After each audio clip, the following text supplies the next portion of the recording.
হচ্ছে তোমাদের? তোমরা বললে যে একটু আগে এখন হচ্ছে স্যার, এখন হচ্ছে। তাই না? আমি তো আচ্ছা ঠিক আছে। এখানে দেখো Bronsted Lowry concepts of acid and bases. আমরা আরএনএস থিওরিটা মোটামুটি এক্সপ্লেন করলাম। এরপরে আমরা আসবো Bronsted Lowry concept of acid and bases. সেটি কি? A compound that donates a proton to another compound is called Bronsted-Lowry acid. A compound that accepts a proton is called Bronsted-Lowry base. এখানে দেখো তাহলে acid maybe compound S কি কি হতে পারে? Inorganic acid যেমন hydrochloric acid, sulphuric acid, nitric acid, carbonic acid, phosphoric acid. Organic acids যেমন like acetic acid or ascorbic acid, vitamin C. হ্যাঁ, আচ্ছা এখানে দেখো অ্যানায়ন্স, বাইসালফেট অ্যানায়ন্স। এখানে আমরা বলছি এই কম্পাউন্ড আর আয়ন দিলে এখানে আমাদের সবচেয়ে এটা ইজিলি হতো, কারণ according to Brønsted Lowry concept একটা আয়নও কি করতে পারে তোমার এই প্রোটন ডোনেট করতে পারে, প্রোটন গেইন করতে পারে। খেয়াল করো এখানে অ্যানায়ন সাচেস, এটা বাইসালফেট আয়ন, এটা দেখো ডাইহাইড্রোজেন ফসফেট আয়ন, হ্যাঁ হাইড্রোজেন সালফাইড, মনোসালফাইড আয়ন, এটা দেখো বাইকার্বনেট আয়ন। আবার cation hydronium ion, ammonium ion, হ্যাঁ hexahydrate aluminium ion may also act as acid. Bases এখানে দেখো bases fall into same three categories. কি কি? নিউট্রাল মলিকুলস হতে পারে, অ্যানায়ন্স হতে পারে, ক্যাটায়ন্স হতে পারে। যেমন অ্যানায়ন্স এর মধ্যে কি এইগুলো হাইড্রোক্সিল আয়ন, সে প্রোটন গেইন করতে পারে। বাইসাল এখানে দেখো হাইড্রোজেন সালফাইড আয়ন, সেটাও সে কি প্রোটন গেইন করতে পারবে, আমরা একটু পরেই দেখবো। বাইকার্বনেট আয়ন সে প্রোটন গেইন করতে পারে, কার্বনেট আয়ন প্রোটন গেইন করতে পারে। এইখানে তাহলে দেখা যাচ্ছে যে এই যে এখানে খেয়াল করো most familiar bases are ionic compounds such as sodium hydroxide, calcium hydroxide, which contain hydroxide ion. Hydroxide ion in these compounds accepts proton from acid to form water. The product that remains after an acid donate proton, এখানে এটাকে বলা হয় conjugate base of this acid. হ্যাঁ, এখানে দেখো and the species যেটা rest of the থেকে যাবে এখানে it can accept a proton. The product that result when base accepts a proton, the base এটা হলো the base's conjugate acid. This species is দেখো it can give up a proton, thus reform the base. তাহলে এখানে আমরা বলতে পারি এখানে এই যে অ্যাসিড প্রোটন ডোনেট করে সে কি করে একটা কনজুগেট বেস প্রোডাকশন করে। যেমন দেখো হাইড্রোজেন ফ্লোরাইড, হাইড্রোজেন আয়ন হলো আর ফ্লোরাইড আয়ন হলো। সালফিউরিক অ্যাসিড, হাইড্রোজেন আয়ন হলো বাইসালফেট আয়ন হলো। Water molecule hydrogen ion donate করে সে হাইড্রোক্সিলে কি হলো পরিণত হলো। বাইসালফেট আয়ন সে কি হাইড্রোজেন আয়ন সালফেট আয়ন, সে সালফেটে পরিণত হলো। তাহলে এই যে fluoride ion, bisulphate ion, hydroxyl ion, sulphate ion, এরা হলো conjugate base. Fluoride ion conjugate base কার? Hydrogen fluoride. তাহলে এটা কি বাইসালফেট আয়ন সালফিউরিক অ্যাসিডের কনজুগেট বেস এটা। তাহলে আমরা বলতে পারি হুইচ ইজ কনজুগেট বেস কি acid donate proton and change to the chemical species itself is called conjugate base of that acid. একটা অ্যাসিড প্রোটন ডোনেট করে যে স্পেসিসে পরিণত হয় সেই স্পেসিসটা হলো তার কনজুগেট বেস। ঠিক একইভাবে আবার বেস প্রোটন গেইন করে যেই তোমার কেমিক্যাল স্পেসিসে পরিণত হবে সেটা হলো তার কনজুগেট অ্যাসিড। যেমন ওয়াটার মলিকুল, এখানে দেখো পানি সে প্রোটন গেইন করে হাইড্রোনিয়াম আয়নে পরিণত হলো। আবার অ্যামোনিয়া প্রোটন গেইন করে অ্যামোনিয়াম আয়নে পরিণত হলো। সালফাইড আয়ন প্রোটন গেইন করে মানে হাইড্রোজেন সালফাইড আয়নে পরিণত হলো। আবার কার্বনেট আয়ন প্রোটন গেইন করে বাইকার্বনেট। তাহলে এই bicarbonate, ammonium, hydronium ion, water molecule এগুলো হলো কি তাদের কনজুগেট বেস। কাদের? Hydroxyl ion conjugate base water molecule, hydronium ion পানির কনজুগেট অ্যাসিড। এটা দেখো অ্যামোনিয়াম আয়ন অ্যামোনিয়া এর কনজুগেট অ্যাসিড। এখানে দেখো হাইড্রোজেন সালফাইড আয়নের কি কনজুগেট অ্যাসিড, কার্বনেট আয়নের কনজুগেট অ্যাসিড, এটা ঠিক একইভাবে অ্যামোনিয়াম আয়ন দেখো এখানে, এই যে আবার বাইসালফেট, দেখো বাইসালফেট আবার সে প্রোটন কি করতে পারে। কামরুল, কি তোমার কি মিউট করা আছে? হ্যাঁ বলো।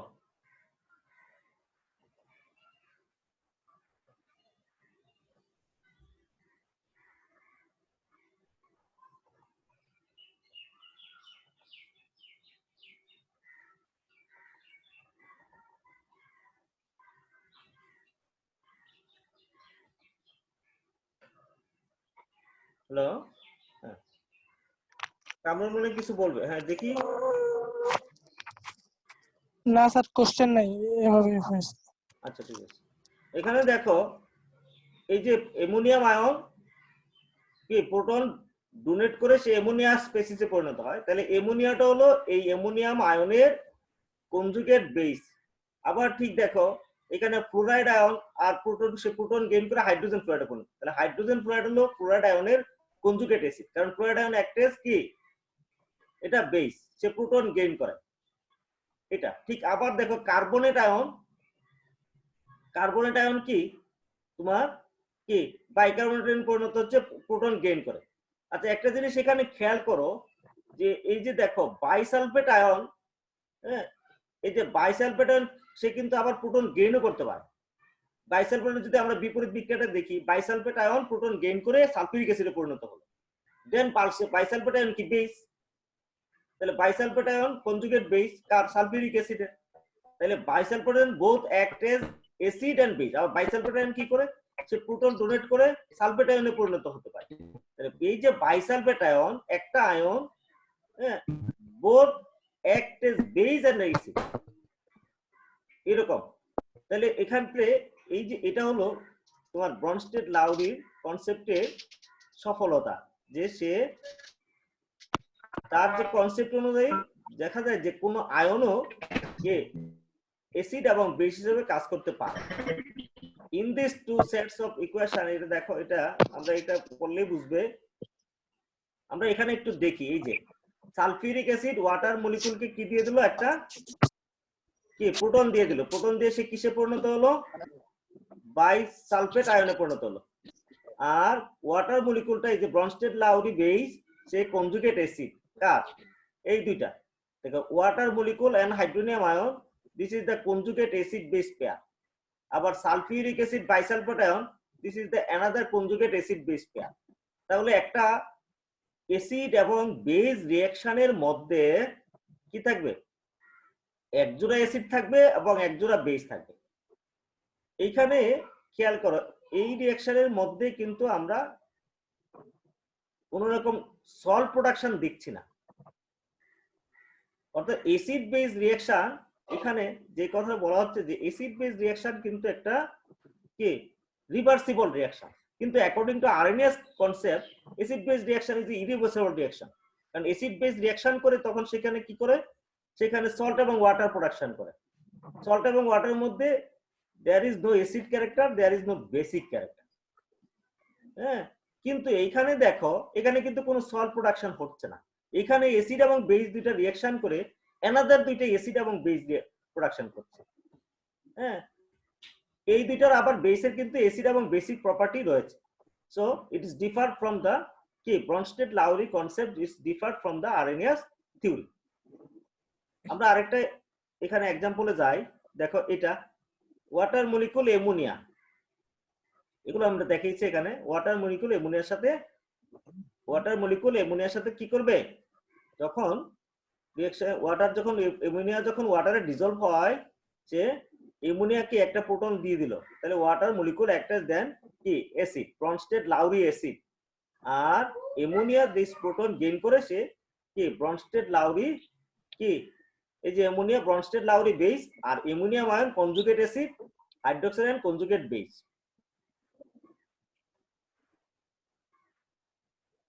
এই রিঅ্যাকশনটা দেখো এখানে ওয়াটার মলিকুল বাইকার্বনেট আয়ন, আমরা একটু আগে বলছিলাম যে bicarbonate ion both act as acid and bases. এখানে দেখো বাইকার্বনেট আয়ন ওয়াটার মলিকুল থেকে সে কি একটা কি প্রোটন গেইন করলো, প্রোটন গেইন করে সে কিসে কার্বনিক অ্যাসিডে পরিণত হলো। আবার ওয়াটারটা তখন সে প্রোটন ডোনেট করে হাইড্রোক্সাইড আয়নে পরিণত হলো। তাহলে water act age Bronsted-Lowry acid, bicarbonate ion act as Bronsted-Lowry base, and respectively hydroxide ion the conjugate base of acid water, carbonic acid ki the conjugate acid of ki the respective base ki Bronsted-Lowry base bicarbonate ion. এই রিঅ্যাকশনটাও দেখতে পারো ammonia এবং hydrogen chloride যখন reaction করে তখন ammonia gain a proton, that means this is the Bronsted-Lowry base, আর কি ammonium ion কি conjugate acid of this কি ammonia, chloride ion কি conjugate base of hydrochloric acid, তাহলে hydrochloric acid on donate proton it changes to কি chloride ion. এইটা দেখো acetic acid একটা organic acid, সে যখন প্রোটন গেইন করে ডোনেট করে তখন সে কি অ্যাসিড, এখানে অ্যাসিডেট আয়ন হয়। আবার ওয়াটার মলিকুল সেই প্রোটনটা গেইন করে হাইড্রোনিয়াম আয়নে পরিণত হয়। দিস ইজ দা কি Bronsted-Lowry বেস, আর কনজুগেট অ্যাসিড হলো হাইড্রোনিয়াম আয়ন। আমরা এখানে একটা কনজুগেট অ্যাসিড বেস তাদের যে স্ট্রেংথ অনুযায়ী তাদের আমরা একটা কি এখানে একটা ডাটা দিয়েছি, এখানে দেখতে পারবে যে স্ট্রং অ্যাসিড, এখানে একটা বিষয় বলা দরকার, সেটা হলো যে কিভাবে আমি তাদের স্ট্রেংথটাকে মেজার করব, যে তাদের এই যে একটা অ্যাসিড, হ্যাঁ, তার কনজুগেট অ্যাসিডের স্ট্রেংথ কি হবে। যেমন হাইড্রোজেন আয়োডাইড সেটা হলো অ্যাসিড, তার কনজুগেট এটা দেখো কনজুগেট বেস আয়োডাইড আয়ন, বলো তো দেখি এই যে কনজুগেট বেস আয়োডাইড আয়ন এর কি হবে, কনজুগেট আয়োডাইড আয়নের স্ট্রেংথ কি হাইড্রোজেন এখান থেকে তার চেয়ে বেশি হবে? খেয়াল করবে একটা স্ট্রং অ্যাসিডের কনজুগেট বেস হলো উইক বেস, স্ট্রং অ্যাসিডের কনজুগেট বেস কি উইক বেস। এটা কেন? এই যে ভেরি ভেরি উইক বেস আর স্ট্রং অ্যাসিড, দেখো নিচের থেকে উপরের দিকে অ্যাসিড স্ট্রেংথ বাড়ছে, আর এখানে দেখো ভেরি উইক অ্যাসিড নিচের দিকে বেজের স্ট্রেংথ বাড়বে, নিচের দিকে আমরা বলছি স্ট্রেংথ বাড়বে, আর এখানে অ্যাসিডের স্ট্রেংথ নিচের থেকে উপরের দিকে বাড়বে, অর্থাৎ নিচের দিকের অ্যাসিডের স্ট্রেংথ কম হবে। আর এখানে দেখো কনজুগেট বেস তাদের যে স্ট্রেংথ কি উপর থেকে নিচের দিকে বাড়বে। কেন?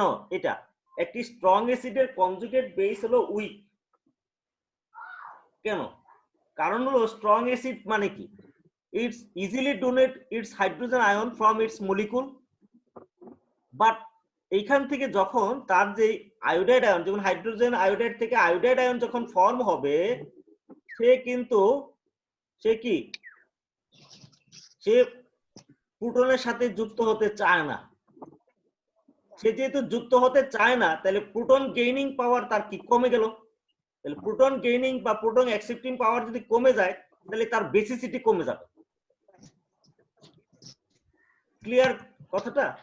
খেয়াল করে বুঝতে পারছো কিনা? যেমন পারক্লোরিক অ্যাসিড একটি স্ট্রং অ্যাসিড আমরা জানি, তার যে পারক্লোরেট আয়ন সেটি একটি উইক বেস।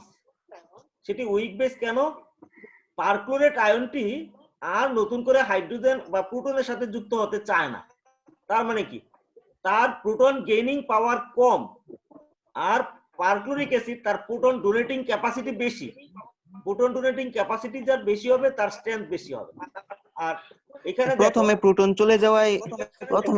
চলে যাওয়াই বুঝি ক্ষমতা কমে যায়, মানে ইয়ার হ্যাঁ, প্রোটন যে চলে যায়, কেন চলে যায়? প্রোটন চলে যায় হলো, খেয়াল করো প্রোটন কেন যাবে, ওই অ্যাসিড কি করে প্রোটন ডোনেট করতে চায়, মানে তার প্রোটন ডোনেটিং ক্যাপাসিটি বেশি।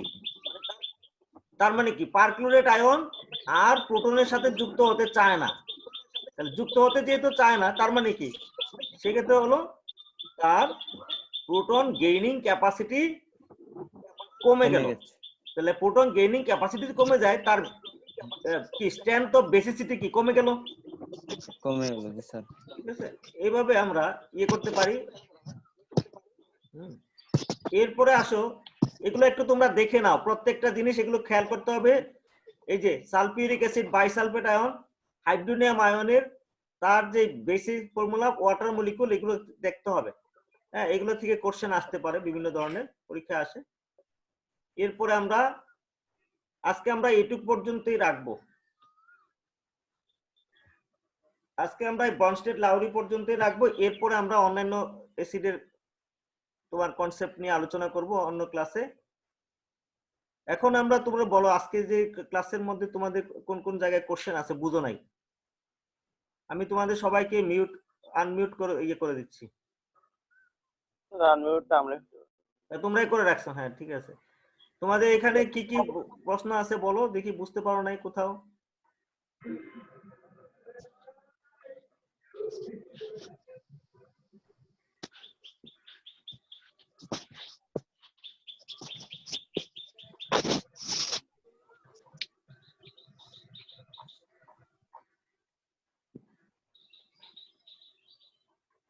এখানে বলতে পারো যে এই যে bicarbonate ion, bicarbonate both act as acid and base, বলো তো দেখি কেন?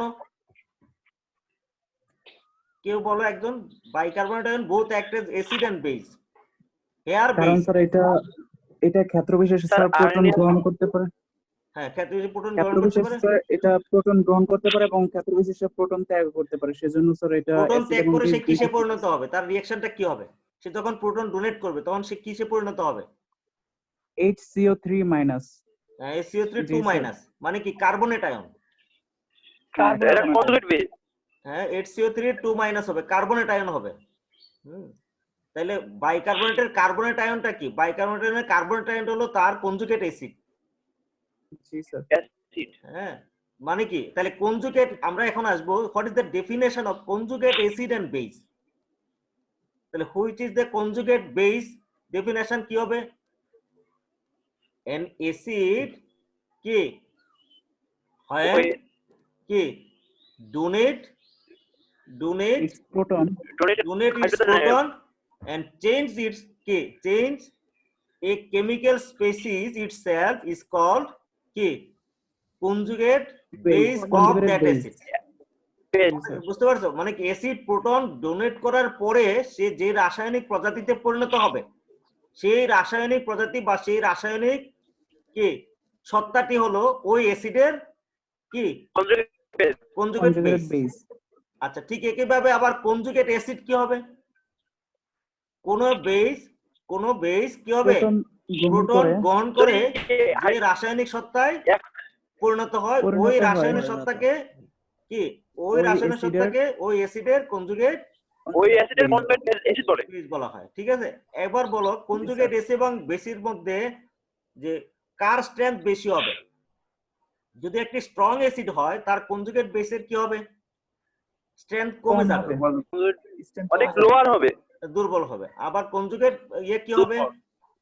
যদি তোমার স্ট্রং বেস হয় তার কনজুগেট অ্যাসিড কি হবে? দুর্বল হবে। আবার যদি একটু উইক বেস হয়, উইক বেস হলে তাহলে উইক বেসের শক্তিশালী হবে। স্ট্রং হবে। আচ্ছা, এবার আমার বলো what is the limitation of Arrhenius acid base theory. তোমরা এক এক করে বলো দেখি, একজন একটা করে বলো দেখি পারো কিনা। আরেনিয়াস অ্যাসিড বেস থিওরির লিমিটেশন কি? অবশ্যই প্রোটন থাকতে হবে, অবশ্যই প্রোটন থাকতে হবে এবং হাইড্রোজেন থাকতে হবে। না, প্রোটন থাকলেই তো হবে না, প্রোটন থাকার পরেও তার আরেকটা কম্পালসরি কি লাগবে?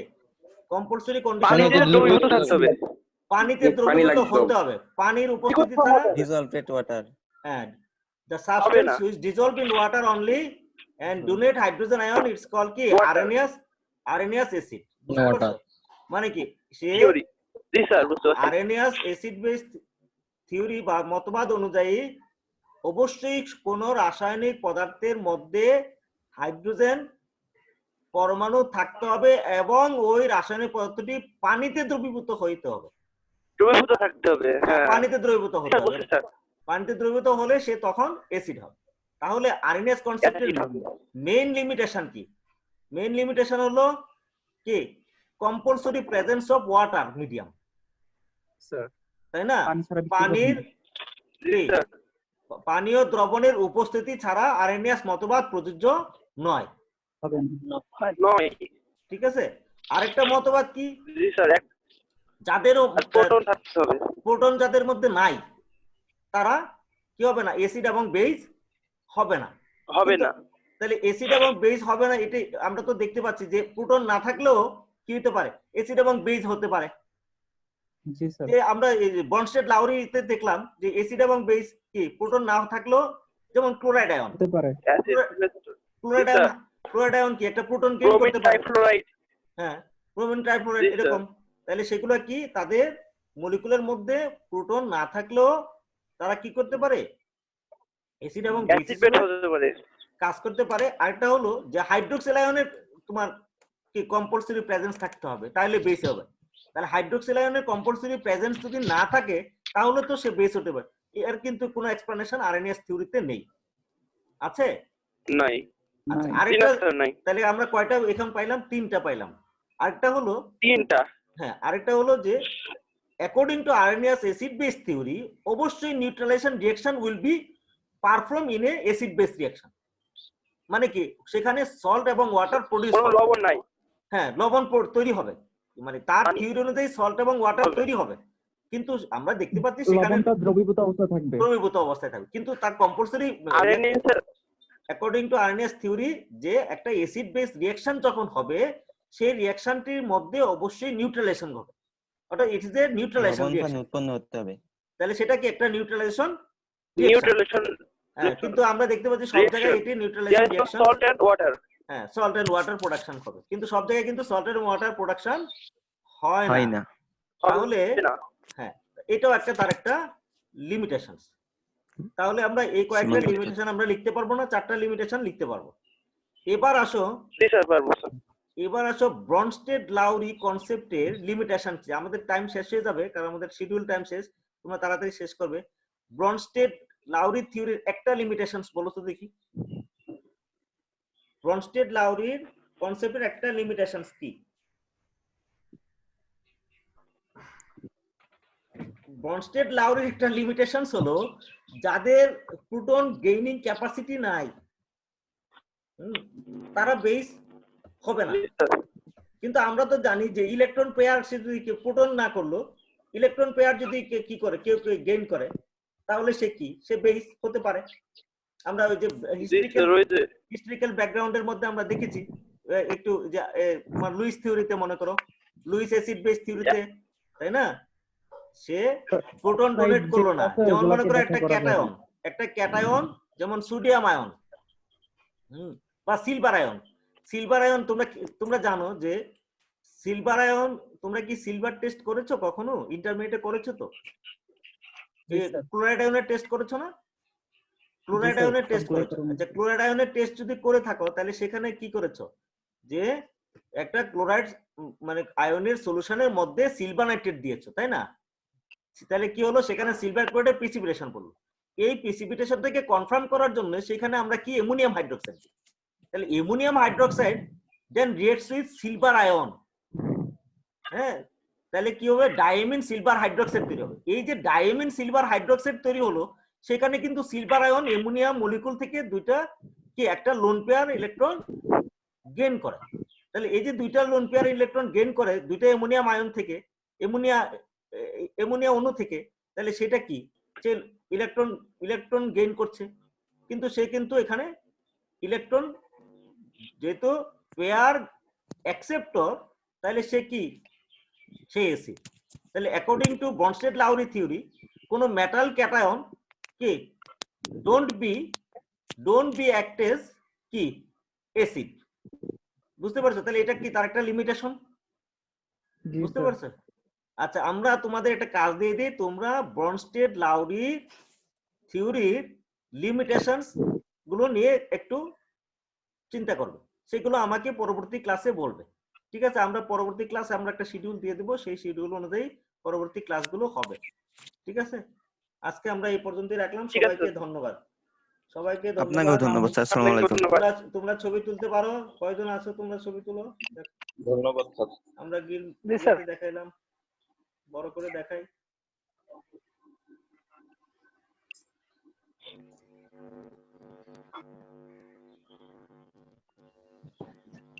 সবাই তো আসো, দেখা যাচ্ছে প্রেজেন্ট, সবাই একসাথে হোক।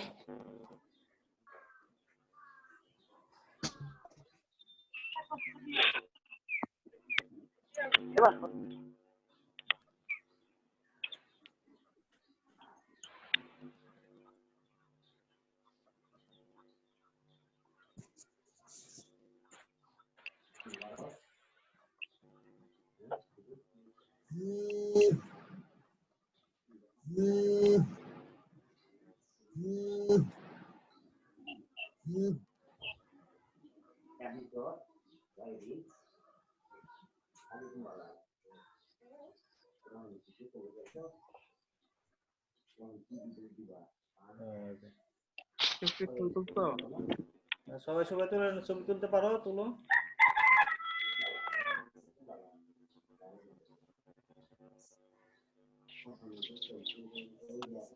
শুভ সরকার কই?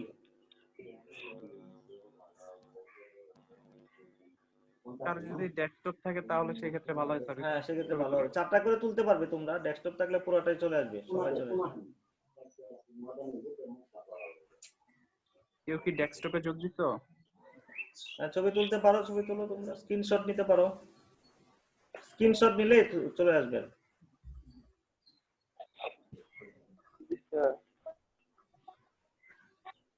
স্যার আপনি ডেস্কটপে একটা ডেস্কটপে তো দেখি ছবিটা তোলা যায় কিনা,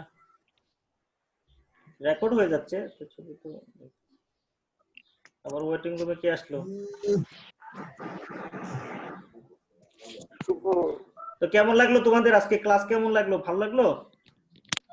জি স্যার। জি স্যার, অনেক সুন্দর লাগছে, ভালো লাগছে স্যার। বোঝা যায় ক্লাস বোঝা যায়। আমরা যদি আগে থেকে একটু থাকি, অ্যালার্ট থাকি সবাই। আমি তো জাস্ট টাইমে এসেছি, কিন্তু বারবার ওয়েটিং দেখাচ্ছে কেন বুঝলাম না। হ্যাঁ, কিন্তু এরপরে তো আমরা ঠিকভাবে করতে পারছিলাম। তোমরা ওই যে আমরা জি যে স্যার, অনেক schedule ভালো দেবো, হয়েছে। হ্যাঁ, বোঝা যায় কিনা? সবাই তো পার্টিসিপেট করা যায়। আমরা এইভাবে যদি মানে আমরা ম্যাটেরিয়ালস তোমাদের দিয়ে দেই, তোমরা সেগুলো দেখবে, দেখে সেখানে কোশ্চেন থাকলে আগামী ক্লাসে আমাদেরকে সাথে আলোচনা করতে পারবে সরাসরি। ঠিক আছে, তাহলে আজকে এখানেই সবাইকে ধন্যবাদ। জি স্যার।